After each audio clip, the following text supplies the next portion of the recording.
요 부분도 읽어 볼 뿐만 아니라 외워버리면 좋겠습니다. 우리 다시 한번 읽고 외워볼까요? 자, 요한계시록 3장 20절 말씀입니다. 볼지어다 내가 문 밖에 서서 두드리노니 누구든지 내 음성을 듣고 문을 열면 내가 그에게로 들어가 그와 더불어 먹고 그는 나와 더불어 먹으리라. 요한계시록 3장 20절. 더불어라는 말이 참 좋습니다. 저는 한국말 중에 더불어, 함께 라는 말, 예수와 함께, 그리스도와 함께. 저에게 물어보신다면은 이 요한계시록을 한 마디로 한 단어로 무엇이라고 하겠느냐 한다면 더불어라고 말씀을 드리겠습니다. 예수 그리스도와 더불어. 자, 요한계시록 들어가 보겠습니다. 성서의 마지막 책에 도달했습니다. 여러분, 요한계시록은 독특한 책입니다. 성서에 많은 책들이 있지만 아까 말씀드렸던 구약에 있는 많은 책들 39권, 신약에 27권, 그죠? 많은 책들이 있지만 요한계시록은 그 중에서도 독특한 아주 특별한 위치에 있습니다. 분류로 든다면 서신으로 들어가겠습니다. 우리가 그동안 일반 서신, 7개 일반 서신 저번 주에 보게 되었는데 일반 서신 안에도 넣을 수가 있겠습니다. 왜냐하면 서신을 쓴 작성자 이름이 앞부분에 나오기 때문이죠. 요한. 그리고 제목도 요한계시록. 그래서 일반 서신에 들어갈 수가 있겠습니다. 그래서 수신자의 이름도 나와 있습니다. 수신자의 이름은 교회입니다. 7개의 교회들에 보낸 서신이기 때문에 분류상으로 서신으로 들어갈 수도 있겠습니다. 내용으로 보면은 예언서라고 볼 수도 있겠습니다. 천사의 말을 요한이 직접 받아서 전달해 주는 것이기 때문에 예언서라고 할 수가 있겠습니다. 또 묵시서로도 볼 수가 있겠습니다. 할 수가 있겠습니다.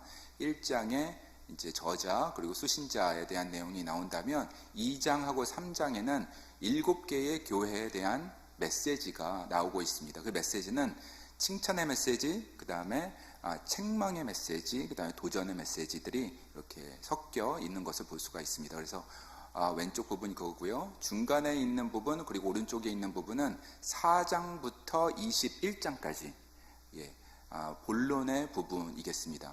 22장 마지막 장은 이곳에 없지만 우리가 22장은 다 아는 것이죠. 예수 그리스도 아멘 주 예수여 오시옵소서 하는 그 부분이겠습니다. 자, 그러면 왼쪽 부분 한번 볼까요? 요한계시록 1장부터 3장 부분입니다. 7교회 이름이 쭉 나오는 것을 볼 수 있습니다. 사진 계속 보여주시죠. 7개의 교회, 처음에 에베소 교회부터 맨 마지막에 라오디게아 교회까지 나오죠. 예. 그래서 요즘에 새벽기도 때 우리가 요한계시록을 보고 있잖아요.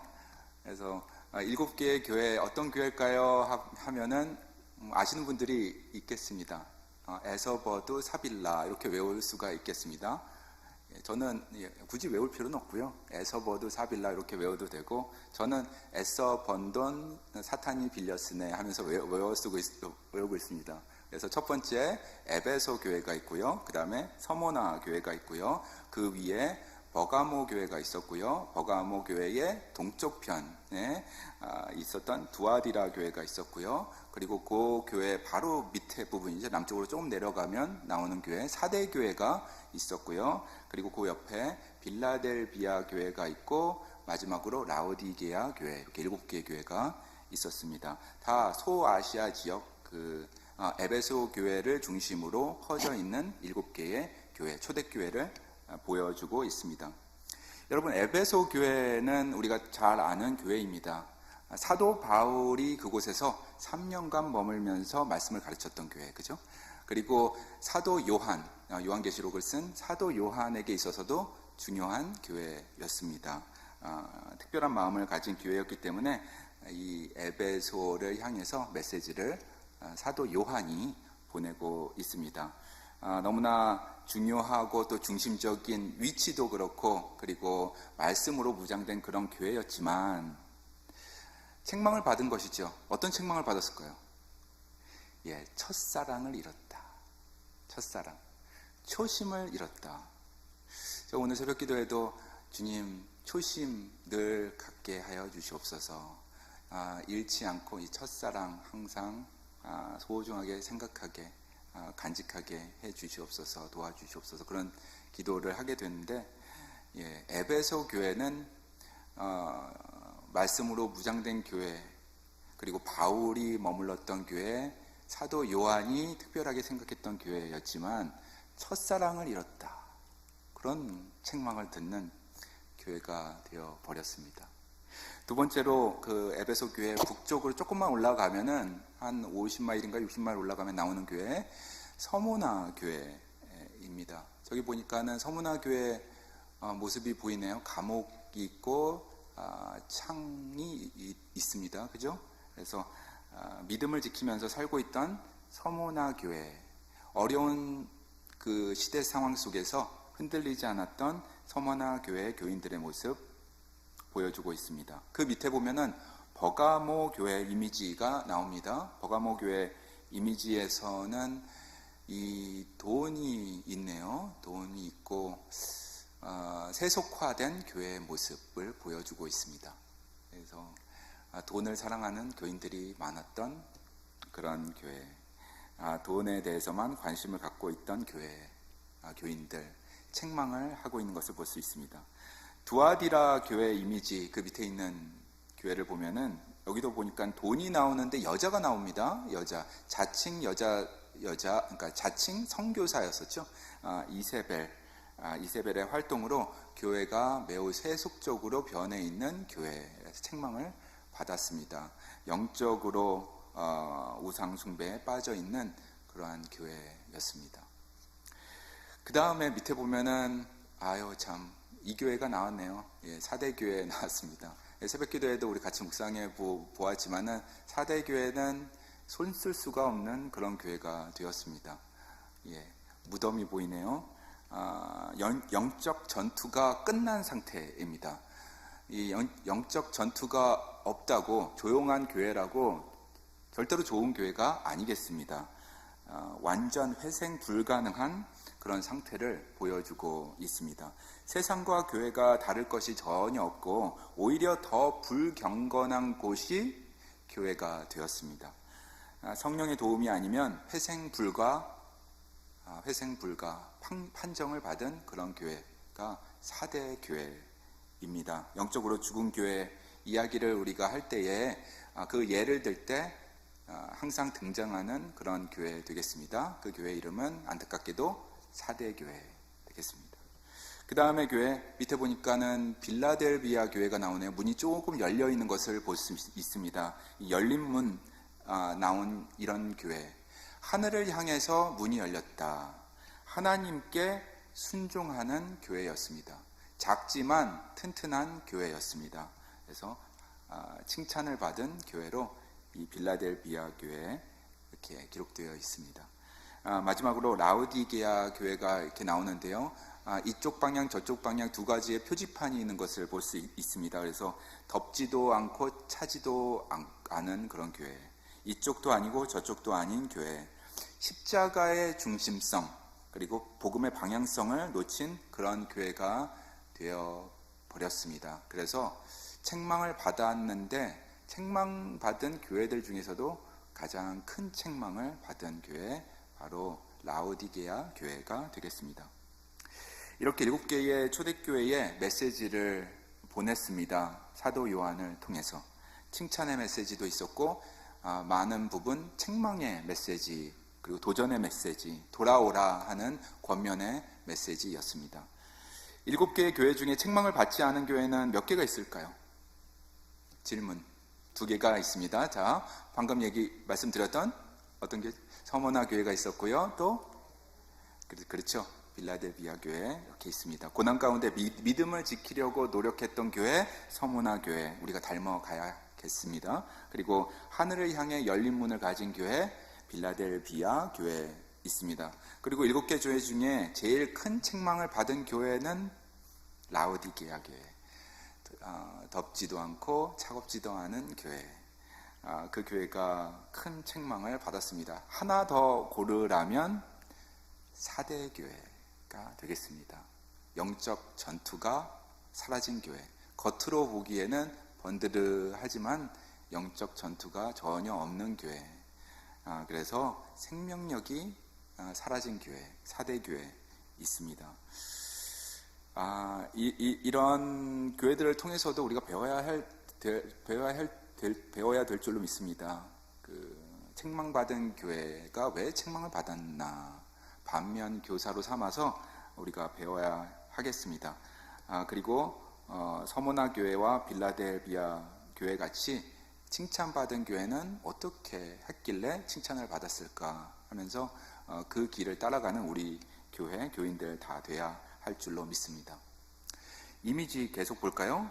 이미지 보여주시고요. 중간 부분과 오른쪽 부분은 아까 말씀드린 것처럼 4장부터 21장까지의 모습을 보여주고 있습니다. 중간에 칼을 쥔 손이 나오는데요. 중간 맨 윗부분에 그것은 그리스도를 상징하겠습니다. 그리고 그 옆에 무지개가 있습니다. 하늘에서 내려온 하늘나라의 모습이 있고요. 그 위에 무지개가 있는 것은 하나님의 약속을 의미하는 것입니다. 그리고 왼쪽 오른쪽에 사람들이 서 있는 모습도 보여주고 있습니다. 요한계시록 4장 2절부터 3절까지 가서 보도록 하겠습니다. 요한계시록 4장 2절입니다. 자, 같이 읽을까요? 내가 곧 성령에 감동되었더니 보라, 하늘에 보좌를 베풀었고 그 보좌 위에 앉으신 이가 있는데 앉으신 이의 모양이 벽옥과 홍보석 같고 또 무지개가 있어 보좌에 둘렀는데 그 모양이 녹보석 같더라. 아멘. 이렇게 모양을 그 환상을 묘사하고 있습니다. 하늘나라의 보좌에 무지개가 있고 그리고 그 옆에 24보좌가 있었다. 24개의 보좌가 있었다. 그 보좌들 위에 24명의 장로들이 흰 옷을 입고 앉아 있는 모습 중간 위에 이렇게 보여주고 있습니다. 그리고 중앙 보좌에 제일 가까운 곳에 이 칼이 있는 부분이죠. 그 손 있고 4개의 생물이 있습니다. 이 4개의 생물은 여러분 무엇일까요? 하늘 보좌 옆에 있는 4개의 생물은 무엇일까요? 저기 보니까 사자도 있고요. 그리고 독수리도 있고요. 찾아볼까요 한번? 자, 요한계시록 4장 7절 가서 보도록 하겠습니다. 다 같이. 그 첫째 생물은 사자 같고 그 둘째 생물은 송아지 같고 그 셋째 생물은 얼굴이 사람 같고 그 넷째 생물은 날아가는 독수리 같은데. 그렇죠? 그래서 네 생물에 대해서 이렇게 묘사하고 있습니다. 첫 번째 생물은 사자같이 생겼고 그 두 번째 생물은 송아지, 소같이 생겼고 그 다음은 사람처럼 생겼고 나머지 마지막 하나는 독수리같이 생겼습니다. 이런 모양을 하고 있는 4가지 생물이 하나님 보좌 주위에서 서 있는 것입니다. 예배를 드리고 있고 예배를 주관하는 4 생물을 보여주고 있습니다. 기독교 전통적으로는 사자는 하나님의 주권을 상징합니다. 들짐승의 대표 사자, 그죠? 예, 그래서 C.S. 루이스가 쓴 책도 그렇고 그죠? 우리 다른 책들 여러 가지 신학 책들 보면은 사자가 많이 나오고 있습니다. 하나님의 왕권, 주권을 상징합니다. 송아지는 황소죠. 힘하고 능력 그리고 인내를 상징합니다. 가축 세계의 대표적인 동물 소, 그죠? 황소 되겠습니다. 사람은 하나님의 창조물 중에서 가장 높은 차원의 것, 가장 뛰어난 것이 되겠습니다. 하나님의 지혜와 하나님의 뜻을 상징하고 있습니다. 독수리는 하나님의 영적 높이 그리고 그 초월성을 상징합니다. 하늘에 속한 창조물들의 대표 독수리가 되겠습니다.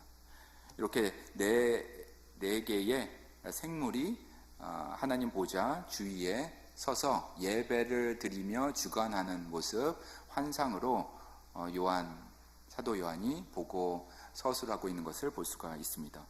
다시 이미지로 가볼까요? 중앙 부분에 보이는 것도 있습니다. 요게 이제 좀 헷갈리는 부분인데요. 그 7개의 무엇인가가 레이어를 두르고 있습니다. 첫 번째 레이어, 두 번째 레이어, 세 번째 레이어가 있습니다. 그 7개로 이루어진 요한이 본 환상들이 이렇게 반복적으로 나오는 것을 볼 수 있습니다. 이게 요한계시록 6장부터 21장까지 쭉 이어지는 것을 우리가 계시록을 읽으면서 볼 수가 있는데요. 세 개의 레이어 중에 맨 위에 있는 레이어는 7개의 뭘까요? 봉인이 되겠습니다. 봉인. 두루마리의 봉인을 뗄 때에 어린 양이 두루마리의 봉인을 하나씩 뗄 때에 하나님의 계획이 펼쳐지게 되는데 그 7개의 봉인을 나타내는 것이겠습니다. 그리고 그 밑에 있는 부분은 7개의 나팔이 되겠습니다. 7개의 나팔 하나씩 천사가 이제 나팔을 부는 장면이 6장부터 계속해서 나오고 있습니다. 그리고 그 밑에는 7개의 뭘까요?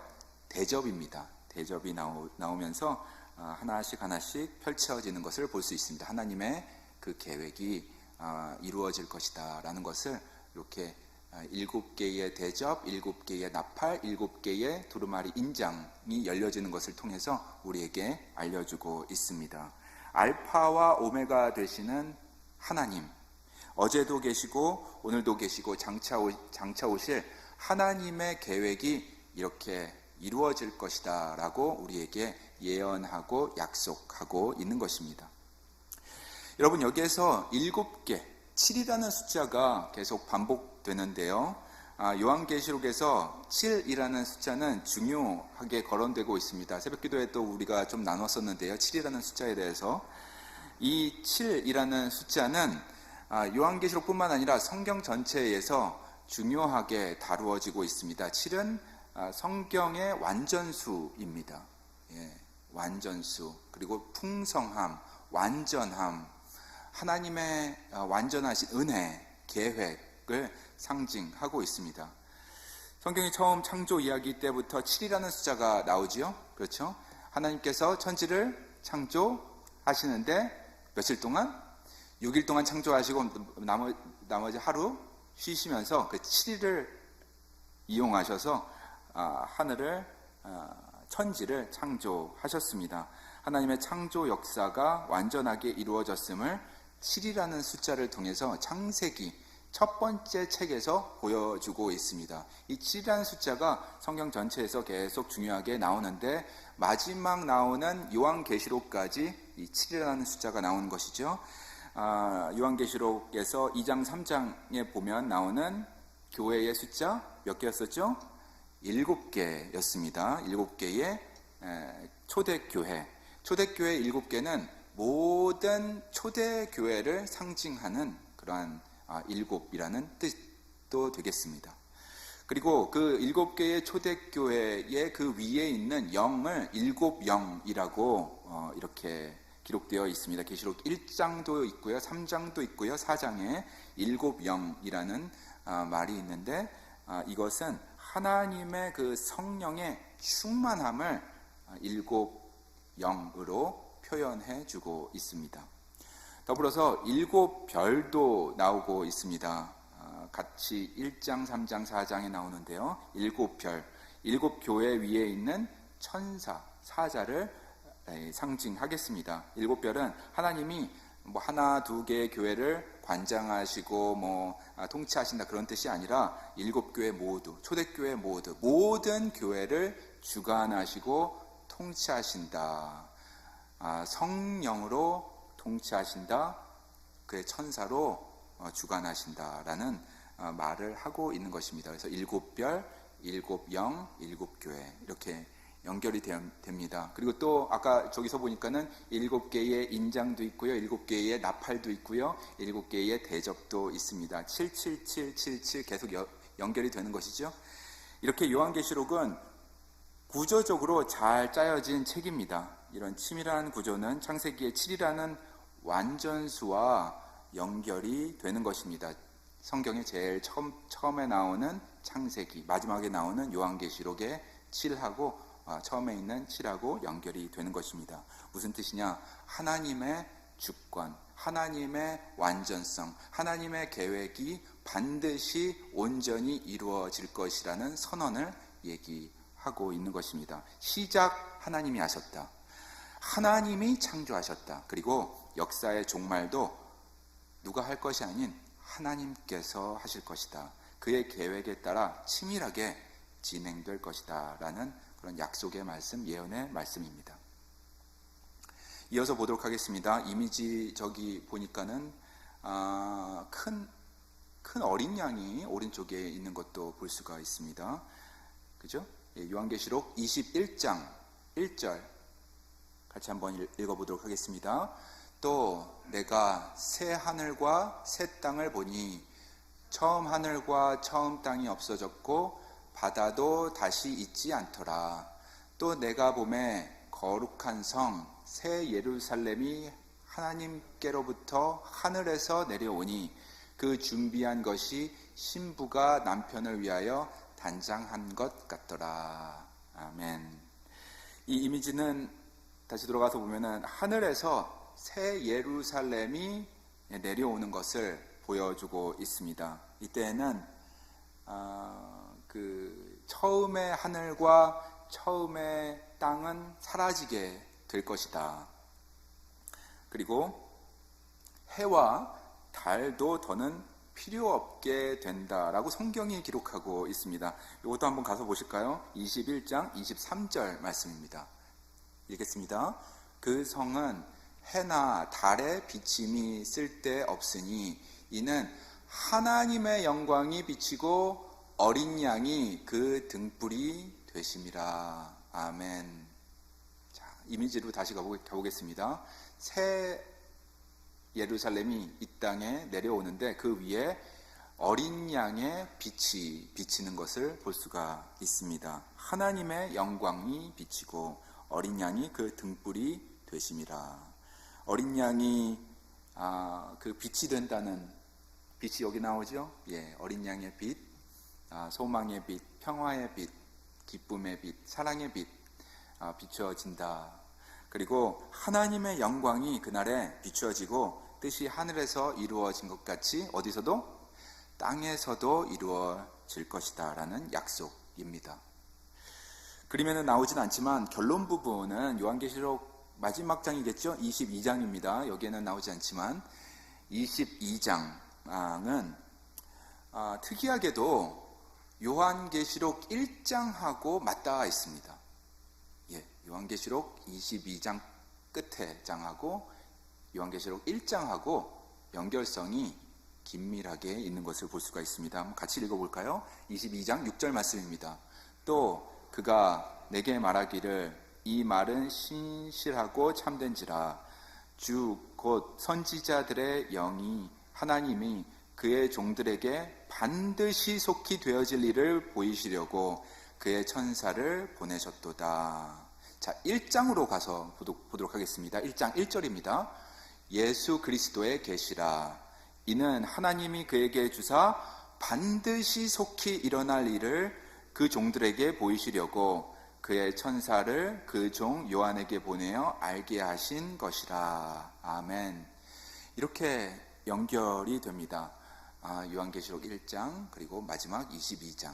반드시 속히 되어질 일, 반드시 속히 일어날 일, 그것을 사도 요한을 통해서 알려주고 있는 것이다. 그러므로 이것은 확실한 예언이다.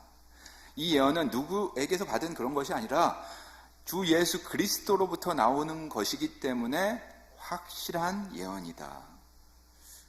그런 것입니다. 요한계시록은 이렇듯 치밀한 구성 아래 완결성을 띠고 있는 특징이 있다. 이런 말씀을 여러분에게 드리겠습니다. 그 다음으로 살펴볼 부분은 요한계시록의 목적입니다. 여러분 괜찮죠? 여기까지? 그렇죠? 예, 요한계시록의 목적. 요한계시록은 당시 로마 제국 아래에서 기독교인으로 신앙생활을 하면서 탄압받고 핍박받고 심지어 순교당하는 그런 상황 속에 있는 기독교인들에게 이런 말씀을 하는 것입니다. 하나님께서 계획이 있다. 너희의 창조자, 천지의 창조자 하나님께서 계획이 있으시다. 우리가 이것을 믿고 의지해야 한다라고 권면의 목적으로 쓰여진 책입니다. 그리고 무엇보다도 계시록을 통해서 말씀하고자 하는 것은 이것입니다. 로마 제국 때문에 핍박받고 있는데 로마 제국이 사실 문제가 아니다. 너희들이 박해를 받고 있는데 박해를 하는 그들, 주위에 있는 그 사람들이 문제라고 보고 있지만 그들이 문제가 아니다. 문제는 무엇인가? 그것은 사탄이 문제다. 악한 마귀, 그것이 문제다 라는 것을 요한계시록을 통해서 알려주고 있는 것입니다. 그들과 우리는 전쟁을 하고 있는 것이다. 영적 전쟁을 하고 있는 것이다 라고 알려주고 있는 것입니다. 그런 메시지를 원독자들에게 전해주고 있습니다. 이 영적 전쟁의 끝은 반드시 있을 것이다. 그리고 전쟁을 승리로 이끄실 분은 우리 주 예수 그리스도이시다. 사탄의 역사는 끝장날 것이다. 예수께서 궁극적으로 역사의 승리자가 될 것이다 라는 그런 선언의 말씀, 예언의 말씀을 요한계시록을 통해서 전해주고 있습니다. 이런 목적으로 계시록이 쓰여 있는데요. 그렇다면 여러분, 우리의 역할은 무엇일까요? 우리는 지금 이 땅을 살면서 요한계시록을 읽으면서 어떤 마음가짐으로 살아야 할까요? 믿음을 지키기 어려운 시대에 우리도 살고 있습니다. 그렇죠? 예, 믿음이 흔들리는 시대, 믿음을 흔들리게 하는 상황 속에 놓여 있을 때가 많이 있습니다. 내가 이 길을 가는 것이 옳은 것인가? 하나님, 이 길이 맞는 길인가요? 하면서 흔들릴 때가 있는 것입니다. 이런 상황 속에서 우리는 어떻게 살아야 될 것인가? 교회는 어떤 역할을 해야 할 것인가? 질문을 하게 됩니다. 여러분은 어떻게 생각하세요? 여러분, 이것에 대한 대답은 이렇게 말씀드리겠습니다. 이 사탄과의 영적 전투가 있다라는 것을 다 인정하시잖아요. 여기에 방관자가 되지 말고 적극 참여자가 되어야 되겠다라는 것입니다. 그렇게 될 때에 우리가 그리스도의 승리에도 동참할 수 있게 되는 것입니다. 우리가 힘들다고 거기에 참여하지 않으면 안 되겠습니다. 더욱더 강한 믿음 주시옵소서. 성령님의 도우심을 구하면서 그 영적 전투에 참여해야겠습니다. 어떤 경우에도 그리스도를 부인하는 일이 있어서는 안 되겠습니다. 어떤 경우에도 예수를 부인하는 죄를 지으면 여러분 안 되겠습니다. 어떤 경우에도 그리스도와 그의 십자가를 부끄러워하면 안 되겠습니다. 어떤 상황 속에서라도 그리스도, 예수를 부끄러워하거나 또 부인하게 된다면 그리스도께서 여러분을 부끄러워하게 될 것입니다. 그리고 그리스도께서 여러분을 부인하게 될 것입니다. 그러므로 우리는 이 사탄과의 영적 전투가 있다면 참여해야 되겠습니다. 그리고 같이 예수 그리스도와 함께 헤쳐나가야겠습니다. 아까 말씀드린 것처럼 요한계시록의 기록 목적을 한 가지로 말한다면, 저에게 물어보신다면 저는 더불어라는 말씀을 드리겠습니다. 그것은 풀어서 얘기한다면 그리스도와 함께 라고 말씀드리겠습니다. 박해, 어려움 이겨낼 수 있겠습니다. 그리스도와 함께라면. 최후 승리 우리에게 있을 것입니다. 그리스도와 함께라면. 하나님의 인치심을 받아 구원을 얻게 될 것입니다. 그리스도와 함께라면.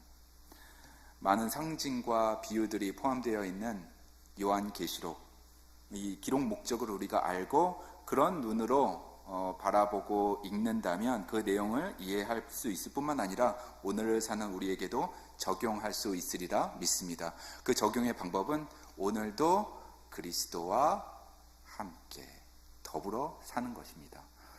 주님 나와 함께 있어 주시옵소서. 함께 있어 주셔서 참으로 감사합니다.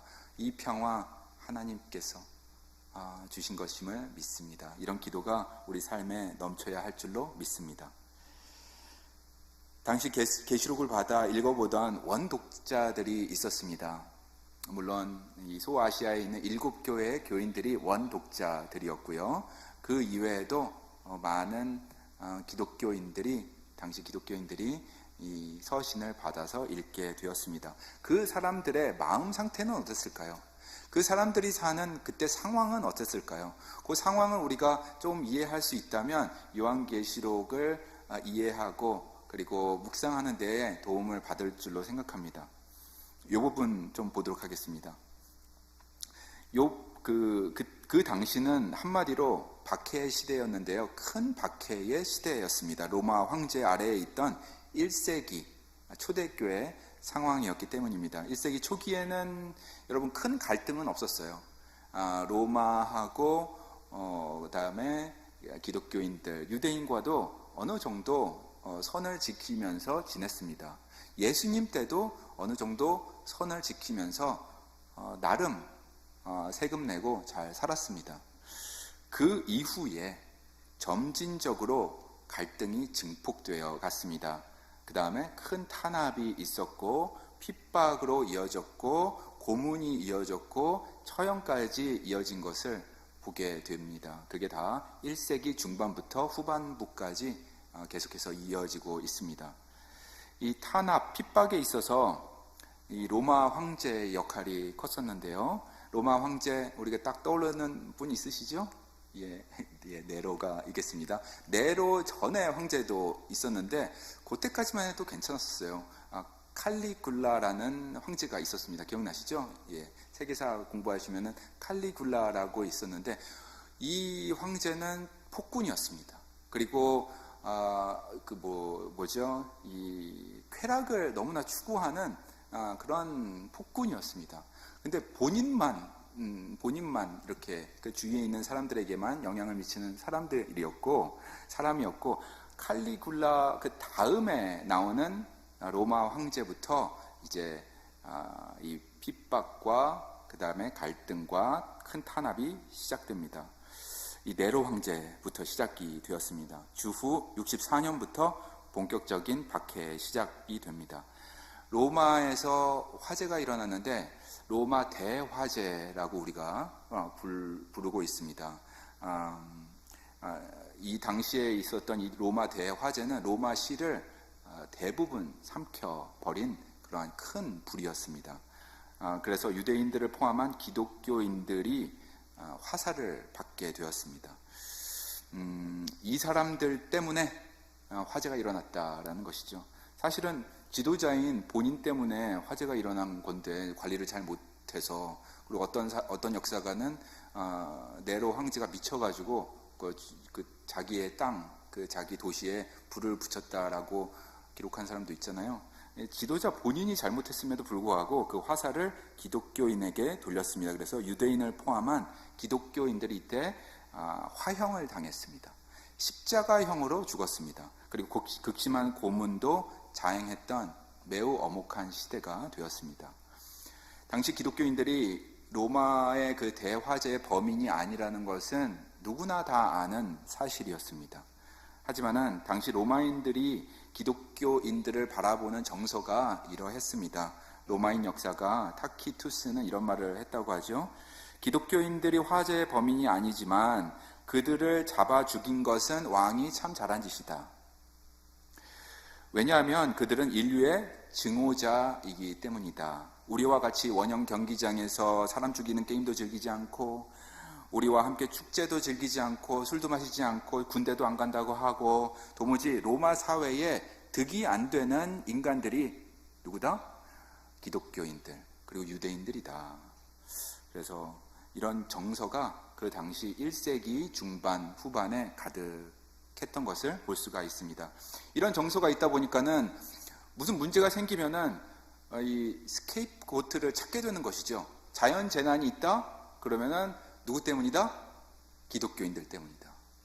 그리고 경제가 안 좋아진다? 그러면 누구 때문이다? 기독교인들 때문이다.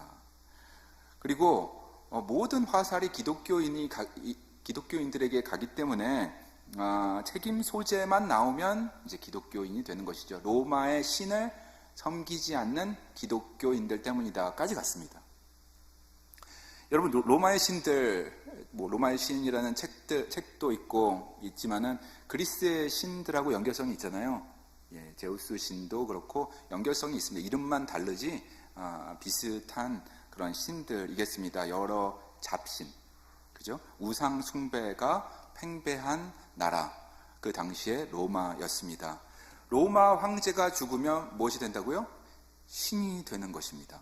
신 중에서 높은 신이 있고 중간의 급이 있고 그다음에 낮은 신이 있잖아요. 그래서 로마 황제가 죽으면 낮은 등급의 신이 되는 것입니다. 그런 신들, 될 사람들을 노여움을 줄 필요가 없다라는 정서가 있는 것이죠. 괜히 노여움을 얻게 해서 죽은 다음에 신이 되어가지고 우리 로마에 기근이 나게 하고 재난이 있게 되고 경제적으로 어려움을 겪게 만든다는 것입니다. 그것의 이유는 바로 기독교인들 때문이다. 그래서 기독교인들을 잡아서 고문하고 죽이는 것이죠. 이런 상황이었습니다. 당시 상황이. 그런 네로 황제의 정책을 이어받아 다른 로마의 황제들도 계속해서 기독교인들을 박해했고 이런 박해는 이어져 갔습니다. 주후 81년부터 재위한 도미티안이라는 황제가 있습니다. 여러분, 세계사에서는 도미티아누스 황제로 이렇게 우리가 알고 있는데, 이 황제는 특이하게 자기를 숭배하라, 나를 숭배하라 이렇게 강요했습니다. 이것을 거부하면 누구든지 체포하고 반역죄로 처형을 시켰습니다. 처형을 하든지 아니면은 멀리 귀양을 보내든지 하였습니다. 추방하는 것이죠. 이때에 추방당한 사람이 있으니 그의 이름은 사도 요한이 되겠습니다. 사도 요한이 이때 추방당해서 어디에 갇혔다고요? 밧모섬에 갇히게 되었습니다.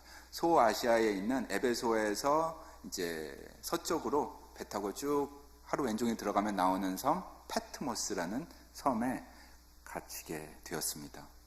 이런 시대 배경을 우리가 이해하고 요한계시록을 본다면 좀 더 잘 이해할 수 있으리라 저는 믿습니다. 아멘. 요한계시록의 언어도 살펴보도록 하겠습니다. 요한계시록을 읽으면서 느꼈겠지만 언어가 참 독특합니다. 산문의 형식이 아닙니다. 산문의 형식이라면 여러분 읽기에 편하겠죠. 책도 산문으로 되어 있으면 여러분 금방 한두 시간 만에라도 읽는 책이 있습니다. 그런데 요한계시록의 그 언어는 독특한 지점이 있어서 그렇게 읽기에는 쉽지가 않습니다. 시적 표현도 있고요. 그리고 단어에 상징적인 표현, 비유적인 표현들이 많이 들어있기 때문입니다. 읽으면서 좀 어리둥절할 때가 있습니다. 이것을 문자적으로 해석을 해야 하나, 아니면은 과학적인 증명을 우리가 해야 하나, 아니면은 이것이 상징일까 비유일까 어리둥절할 때가 있는데요. 그런 지점 우리가 맞닥뜨려지는 것이 당연합니다. 하지만 우리가 이 요한계시록은 이 언어가 특별하다는 것을 인정하고 상징 그리고 비유가 많다라는 것을 인정하고 들어가야 하겠습니다. 어떤 사건이나 사물을 과학적 설명을 가지고 표현한 것이라기보다 비유의 말로 받아들일 필요가 있겠습니다. 왜냐하면 요한계시록은 하늘의 것을 인간의 언어로 쓰는 것이기 때문입니다. 하늘의 계획을, 그 놀라운 계획을 인간의 그 제한된 언어로 표현하는 것이 사실 쉽지가 않기 때문에 비유를 쓰는 것입니다. 그리고 상징을 쓰는 것입니다. 요한뿐만 아니라 사도 바울도 이런 말씀을 우리에게 해주시네요. 고린도후서 한번 볼까요? 이거는 요한이 아니고 사도 바울이 쓴 말입니다. 같이 읽어보겠습니다. 내가 그리스도 안에 있는 한 사람을 아노니 그는 14년 전에 셋째 하늘에 이끌려 간 자라. 내가 이런 사람을 아노니 그가 낙원으로 이끌려 가서 말로 표현할 수 없는 말을 들었으니 사람이 가히 이르지 못할 말이로다. 이런 말을 바울이 하고 있습니다. 그렇죠? 내가 그리스도 안에 있는 한 사람을 아노니, 본인이 본인 얘기를 이렇게 하네요. 그죠? 딴 사람 얘기하듯이.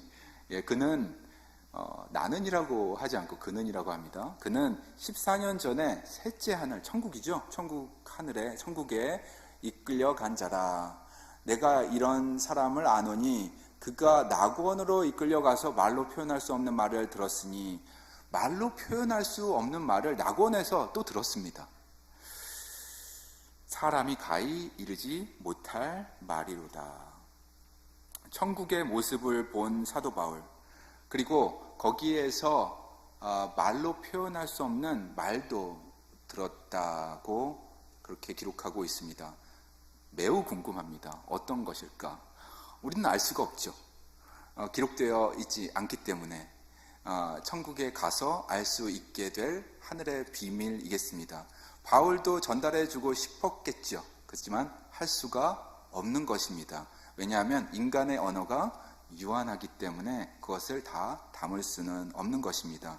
그렇게나 글을 잘 쓰고 논리정연했던 바울조차도 할 수 없는 부분이 있는 것입니다. 인간의 언어로는 천국의 모습을 표현할 수가 없는 것이죠.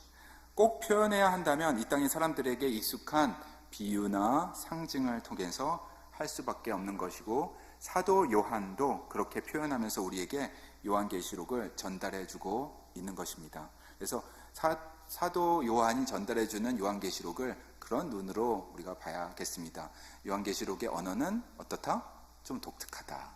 이것을 가슴에 두고 보도록 해야겠습니다. 가끔 천국을 보고 왔습니다, 지옥을 보고 왔습니다 하는 간증을 하는 사람들이 있는데 우리의 귀가 기울어집니다. 그리고 경청하게 되는 것이죠. 왜냐하면 궁금하기 때문입니다.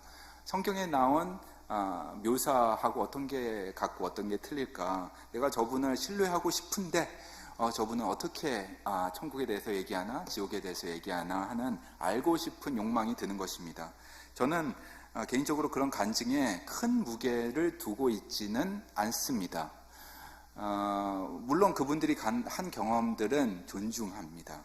그러나 사도 바울도 표현하기 어려웠던 천국, 그곳에서 말을 들었던 그것을 잘 표현하기 어려워서 그의 글 고린도전서에도 쓸 수 없었던 말이었는데, 그리고 사도 요한도 겨우겨우 비유와 상징으로 우리에게 알려줄 뿐인데 간증하시는 그런 분들의 말을 듣기는 하지만 무게를 두고 있지는 않겠습니다. 유한한 인간의 언어로는 하늘의 것을 설명하는 것은 바울의 말씀처럼 사람이 가히 이르지 못할 것이기 때문입니다. 그러므로 요한이 쓴 계시록은 상징, 비유의 언어로 구성되어 있음을 생각하고 책을 읽어 나가야 하겠습니다. 또 당시 1세기 말에 큰 박해가 있었다는 것도 기억하고 읽어 나가면 잘 이해가 될 줄로 생각합니다. 12지파 그리고 24 장로 이렇게 나올 때 12명의 장로님인가 12명의 중요한 사람인가 이렇게 생각하지 마시고 성경의 완전수 12라는 숫자로 받아들이면 되겠습니다. 완전한 지파, 모든 사람, 모든 민족을 포함한다라는 그런 상징적인 표현으로 받아들이면 되겠습니다. 그리고 성경에서 완전수가 많이 나오죠. 특별히 12라는 수도 완전수고 7이라는 수도 완전함, 그리고 영적 충만함을 나타내는 수고요. 또 어떤 수가 또 성경적인 중요한 숫자일까요? 3이라는 것도 중요합니다. 그죠? 삼위일체에서 3도 중요하고 7도 중요하고 12도 중요하고 또 중요한 숫자가 있죠? 40이라는 것도 중요하죠? 40. 예수 그리스도께서 공생애를 시작하기 전에 준비한 시간, 그게 40일이었고 출애굽도 40일간의 이 준비한 중요한 숫자로 나오고 있었고 40년의 광야 생활 되겠습니다. 그래서 광야 생활 동안에 준비된 그 약속의 자녀로 준비된 때가 40 되겠습니다. 그래서 성경에서 중요한 숫자들을 우리가 기억해 볼 때에 12지파, 24 장로 이런 것은 모든 지파, 모든 민족을 상징한다. 그리고 하나님의 인치심을 받은 사람, 이 부분이 우리에게 좀 헷갈리는데 이 14만 4천 명 구원받은 사람의 숫자, 14만 4천 명이라고 나오는데 이것도 여러분 상징적인 표현이겠습니다. 14만 4천 명.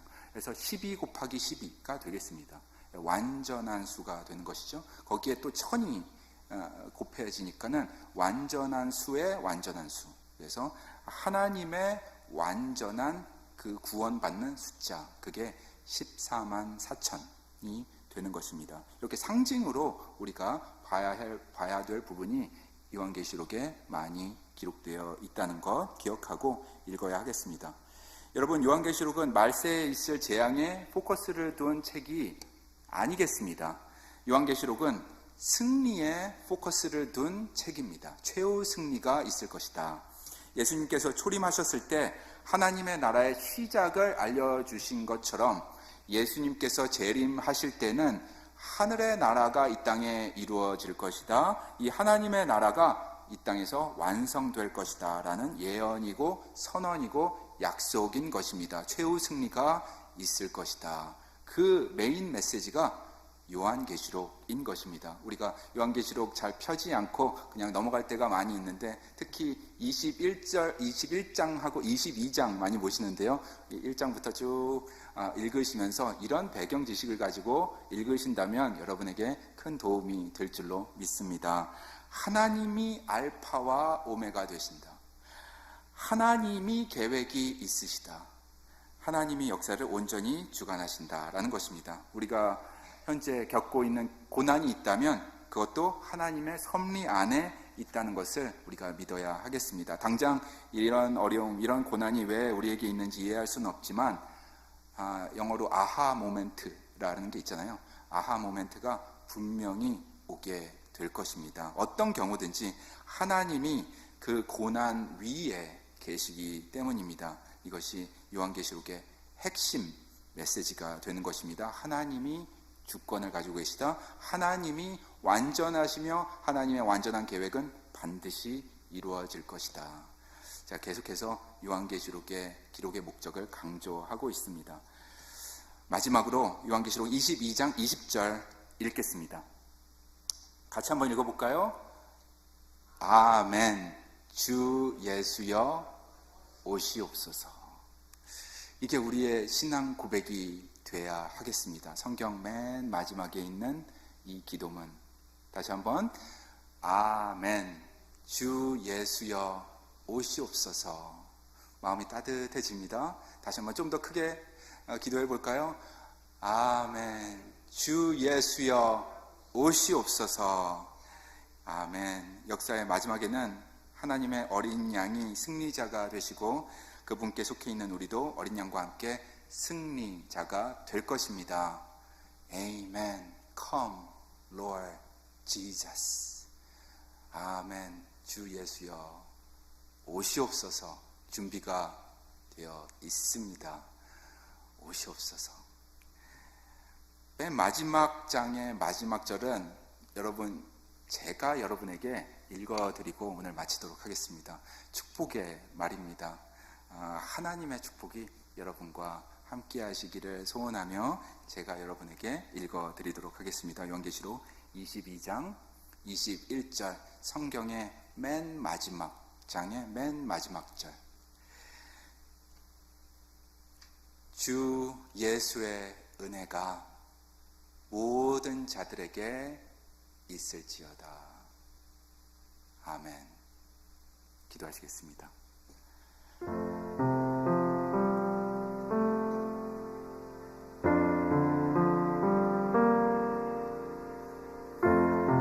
거룩하신 하나님, 말씀을 묵상하며 나아갑니다. 창조의 하나님, 전에도 계셨고 오늘도 계시며 장차 오실 주님을 기억하고 감사드립니다. 하나님은 완전하시며 하나님의 계획도 완전함을 믿습니다.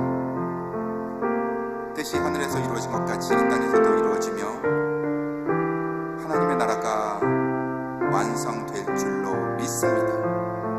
그러므로 우리가 한마음 한뜻으로 나아갑니다. 믿음으로 나아갑니다.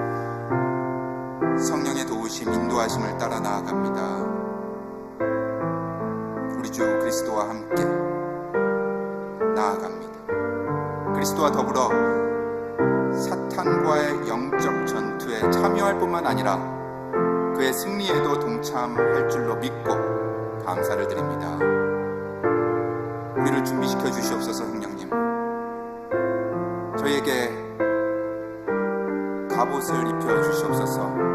말씀으로 든든하게 서 있는 믿음 갖게 하여 주시옵소서. 우리의 삶을 통해 주여 영광 받아 주시옵소서. 아멘. 주 예수여 오시옵소서 외치며 준비된 우리 모두 되게 하여 주시옵소서. 예수 그리스도 재림을 기다리며 그의 거룩하신 이름으로